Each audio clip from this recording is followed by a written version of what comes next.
Salut les amis, c'est Charles Gauthier, j'espère que vous allez bien et que vous êtes en grande forme en ce vendredi 17 avril 2020. Il est actuellement 6h30, je t'emmène avec moi dans cette nouvelle journée.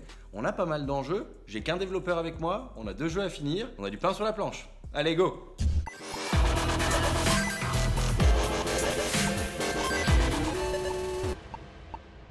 Bon les amis, vous l'aurez compris, qui dit vendredi dit dernier jour de la semaine, qui dit qu'on a des salariés dit qu'en général le week-end on les laisse tranquilles pour qu'ils puissent se reposer et rattaquer une nouvelle semaine. Donc c'est le dernier jour pour lequel j'ai la chance d'avoir un dev sur 2 avec moi. J'ai un de mes devs qui ne travaille pas le vendredi, donc on a terminé le projet hier. On verra si on le prolonge un petit peu sur lundi matin pour terminer quelques trucs ou pas, mais on a bien avancé dessus, je suis content. On aurait pu aller plus loin, donc on ira peut-être faire un petit lundi dessus. Et pour l'autre, mon développeur sera bien actif, je le rejoins à 9h ce matin, mais on aura quand même quelques petites choses à finir, à fignoler sur ce concept, même si franchement, le point qu'on a fait hier soir tous ensemble pour voir les avancées des projets m'a réjoui.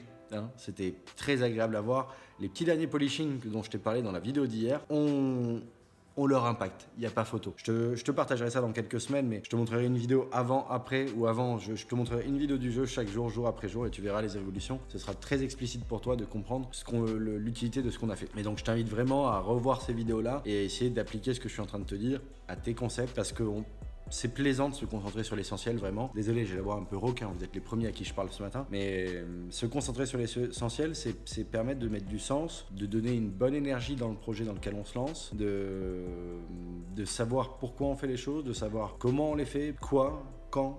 Voilà, ça permet d'avoir une meilleure organisation. Le pourquoi entraîne le quoi, entraîne le comment. On commence tous à chercher le comment, finalement ça finit par nous dévier de notre trajectoire. On en oublie le quoi et le pourquoi surtout on fait les choses. Donc moi, je t'invite à réfléchir toujours par le pourquoi. Trouver ton sens, ton énergie, pourquoi tu veux faire ça, quelle est ton émotion, quel est ton ressenti, quelle est ton ambition, ton envie profonde, et essayer de trouver l'énergie petit à petit pour y aller, plutôt que de voir l'inverse. Souvent, on commence, comme je te disais, avec le comment, et on regarde tellement de choses, et il y a tellement d'outils, tellement de façons de faire, que finalement, on reste piégé juste à essayer de voir cette technique, sans jamais prendre du recul sur notre vision, sur notre stratégie, sur notre expérience globale.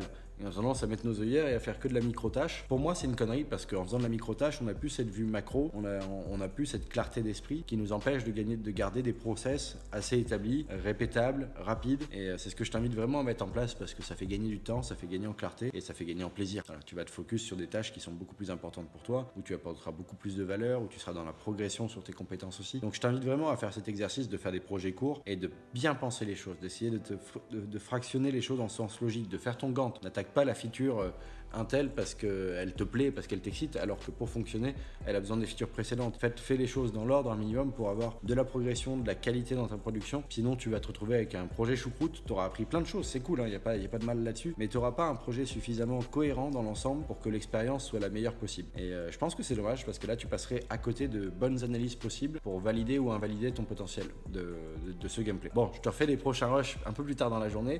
Je vais me focus un petit peu sur mes documents de levée de fonds, les decks de présentation. Donc c'est des petits documents très simplistes, une 15-20 pages rapides pour présenter l'entreprise, les solutions qu'elle apporte sur le marché, les problématiques du marché, et tout ça dans l'objectif de développer mes relations avec de futurs investisseurs pour aller toujours développer encore plus mon entreprise. Les amis, il est 8h30, dans une demi-heure j'attaque avec Flo sur le Runner 1, le nom de code de ce concept. Le Runner 1 de cette semaine. Le Runner 2, mon développeur ne travaille pas le vendredi, donc on a fait ce qu'on a pu jusque là. Moi je vais pouvoir continuer un petit peu aujourd'hui dessus. Évidemment pas autant profond dans le code que mes développeurs. Il faudrait que je performe davantage sur cette compétence là, mais peut-être d'ici quelques mois. Mais bon, ça va, j'arrive à m'en sortir, donc je fais pas mal de réglages et je peux quand même essayer de polish un petit peu plus le gameplay au niveau des animations, au niveau de ces choses là, donc c'est pas un problème. On va pouvoir quand même avancer un petit peu ce Runner 2. Donc voilà, on va continuer aujourd'hui à avancer Runner 1 et Runner 2. Je fais justement un point dans une demi-heure avec Flo pour le Runner 1. L'idée c'est qu'on aille vraiment, qu'on soit sûr d'aller dans la bonne direction pour cette dernière journée. Je pense que ce projet, on n'aura pas besoin de passer ne serait-ce qu'une heure de plus dessus. Il sera suffisamment bon comme ça. On pourrait éventuellement passer du temps dessus pour rajouter un endgame, comme j'ai pu t'en parler sur le Runner 2. On va peut-être le lancer en test 100 pour voir s'il y aura un impact, dans l'idée de refaire un A/B testing derrière en retestant cette fois avec un endgame pour voir si ça a un impact sur le coût d'acquisition et sur la rétention. C'est quelque chose que je veux mesurer. Je t'en ai parlé dans une des précédentes vidéos. c'est quelque chose qui m'intéresse beaucoup. J'aimerais vraiment savoir si cette feature du endgame peut vraiment avoir un impact significatif à la fois sur le CPI, à la fois sur la rétention, sur le playtime. Et voilà, donc j'aime avoir des infos factuelles de ce qu'on fait. Et peut-être que du coup, là, on va lancer d'abord une version A, puis après une version B pour comparer les résultats des deux versions. Et puis pour le Runner 2, on a fait le choix de mettre le endgame en place. Donc il y a 90% de notre endgame qui est déjà fonctionnel. On n'a pas eu le temps de finir hier soir ce qu'on voulait en entier. Donc je vais voir. J'ai pas envie de demander à mon développeur de travailler aujourd'hui alors que c'est un jour où normalement il ne travaille pas. On a des jeux qui sont qualitatifs, qui peuvent apporter une belle expérience de jeu, je pense, même vu le nombre de jours qu'on a passé, c'est déjà très sympa. Donc on n'est pas à une journée près pour faire bien les choses. Les amis, je viens de terminer mon point avec Flo et tout s'est bien passé. Ça a été plutôt rapide parce qu'on n'avait pas 36 000 choses à voir et pas autant de réflexions profondes à mener que les jours précédents.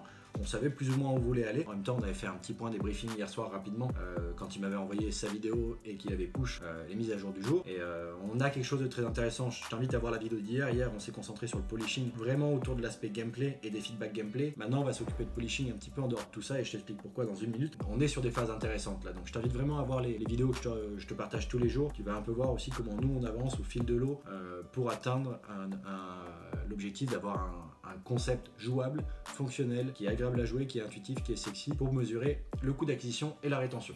Entre autres, il y a d'autres éléments qu'on va mesurer également dans les tests. Mais ce qu'on veut, c'est vérifier le potentiel au plus vite. Donc on essaie de faire ça en tout le temps. Tu le sais, on essaie de faire en général au moins un projet par semaine en moyenne. Et si on peut, on en fait deux. Parfois, c'est un peu entre les deux. Donc ça peut varier. Et c'est la raison pour laquelle cette semaine, on est encore sur les projets de la semaine dernière avec le jour férié. Là, on avait voulu prendre 2 semaines. Finalement, on va prendre un peu de retard sur un des deux projets, le Runner 2. On va devoir le terminer lundi matin, peut-être lundi après-midi aussi. Mais on a fait le choix de le faire comme ça parce que on a une expérience cohérente, globale et c'est ce qu'on veut avoir. Donc celui-ci demande un peu de travail. Le Runner 1 sur lequel on peut avancer aujourd'hui parce que Flo est dispo aujourd'hui, on va polish certains aspects, faire quelques corrections de bugs et autres et intégrer des micro-features. C'est plus de la finition, du polishing, de transition entre nos niveaux, des choses comme ça. Donc il n'y a pas un grand stress au niveau des features et du code. On n'a pas une feature qui bug complètement et qui est en contradiction avec une autre ou quoi que ce soit. Donc c'est vraiment des petites finitions, des corrections de bugs, de petits gains de performance par-ci par-là. Et puis moi de mon côté, je vais essayer d'apporter une expérience sympathique, polish encore les derniers aspects. C'est vraiment de la finition. Donc voilà, cette journée devrait bien se passer. Pour l'autre, évidemment, n'ayant pas Olivier avec moi aujourd'hui, je vais pas pouvoir continuer le développement du gameplay. Je lui laisse ça en charge. Par contre, je vais pouvoir avancer sur d'autres choses et on a quand même, avec nos habitudes de structure, on peut faire un peu de Lego. Donc je vais m'amuser quand même à créer des petits systèmes avec des composants de contact qu'on a créés qui me permettent d'envoyer un événement ou d'engendrer une action. Et donc je vais quand même pouvoir tester quelques petites choses, histoire de voir vers où je veux mener l'expérience du endgame qu'on veut finaliser. Et comme ça, dès lundi, on peut réattaquer. Olivier saura exactement quoi faire. On a déjà débriefé ça hier soir aussi. Et ça se passera bien. Mais voilà, moi, tu vois, je peux quand même avancer un petit peu. Je peux pas faire autant qu'eux. Je n'ai pas leurs compétences. Il faudrait peut-être que je les développe un peu plus d'ailleurs.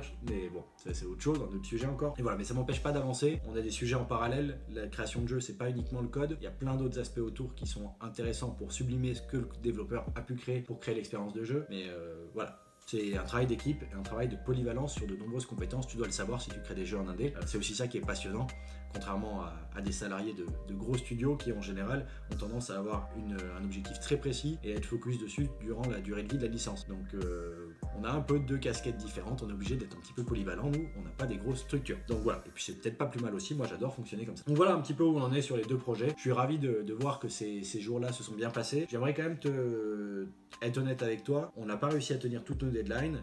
Faut pas que mes développeurs s'en veuillent. Faut pas que nous, on s'en veuille au sens large à l'équipe et individuellement. Parce que je suis quand même très heureux de ce qu'on a pu faire. Garde une vision positive des choses. On a fait une petite erreur d'estimation, mais on avait aussi des deadlines ambitieuses pour pouvoir nous motiver, pour être dans une action permanente. C'était challengeant, c'est sexy, ça donne envie d'aller les chercher. Et c'est pas parce qu'on les atteint pas qu'il faut qu'on se flagelle et qu'on perde du coup toute cette niaque et toute cette positivité. On doit analyser factuellement pourquoi on a fait des erreurs, qu'est-ce qui a pu prendre du temps. On a fait un peu plus de réunions que d'habitude, de points, parce qu'on a voulu focus sur la profondeur. C'était un exercice peut-être un peu plus nouveau sur certaines mécaniques de jeu. Du coup, ça nous a pris plus de temps. Et 2-3 heures peut-être perdues au total, c'est le temps de finaliser le endgame de 10%, des 10% qui manquent. Donc voilà, il y a des choses qui sont pas graves. Je voulais te partager notre ressenti dans notre cas. L'idée, c'est de sentir qu'on progresse, qu'on avance, qu'on gagne en qualité, qu'on gagne en pertinence avec le marché, en cohérence avec les attentes du marché. Et je sens que c'est le cas. Mes développeurs le sentent aussi. On voit que nos résultats de KPI lors des tests commencent à performer un peu plus. Donc faut pas baisser les bras. L'aventure peut être longue pour la mienne elle est longue, il n'y a pas de honte à avoir, donc je t'invite à ne jamais baisser les bras et à toujours essayer de progresser. Et pour ça, il faut pas te flageller dès que tu penses faire une erreur. Il y a déjà suffisamment de gens pour te juger autour. De 1, ne les regarde pas, mais arrête de te juger négativement tout le temps si c'est le cas. On a tendance à le faire inconsciemment, donc juge-toi plutôt positivement et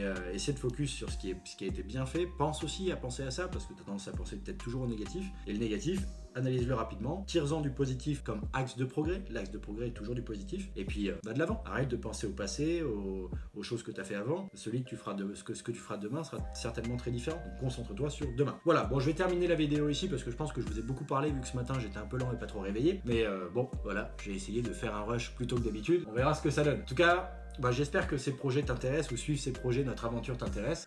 Si c'est le cas, mets-moi un gros pouce en l'air, mais fais-le moi savoir dans les commentaires, je serai ravi de vous lire et d'échanger avec vous, et avec toi en l'occurrence. Et puis si tu n'es pas abonné à cette chaîne, pense à le faire, il y a un bouton rouge juste en dessous, pense à me rejoindre. Je fais une vidéo par jour en ce moment sur toute la durée du confinement, donc c'est valable pour un mois de plus minimum, et je prends beaucoup de plaisir à le faire. Et j'adore lire vos commentaires et échanger avec vous. Donc si je peux vous aider à avoir une bonne énergie, et puis à vous aussi avancer dans vos projets de création de jeux, ou à vous donner l'envie d'attaquer cette aventure, je me ferai un plaisir de vous lire et de répondre à vos questions si vous en avez. Bon voilà les amis, une semaine qui est déjà bien avancée. On arrive vendredi en fin de journée. On pourrait encore passer un petit peu de temps sur le Runner 1 en fait, même si on a tout finalisé. C'est vraiment propre, c'est très agréable à jouer. Et donc je suis encore en train de me tâter. J'ai pas fini ma réflexion à est-ce que je soumets ce jeu-là à Apple, sachant qu'on a le Runner 2 à terminer lundi et qu'on devrait le terminer en une journée.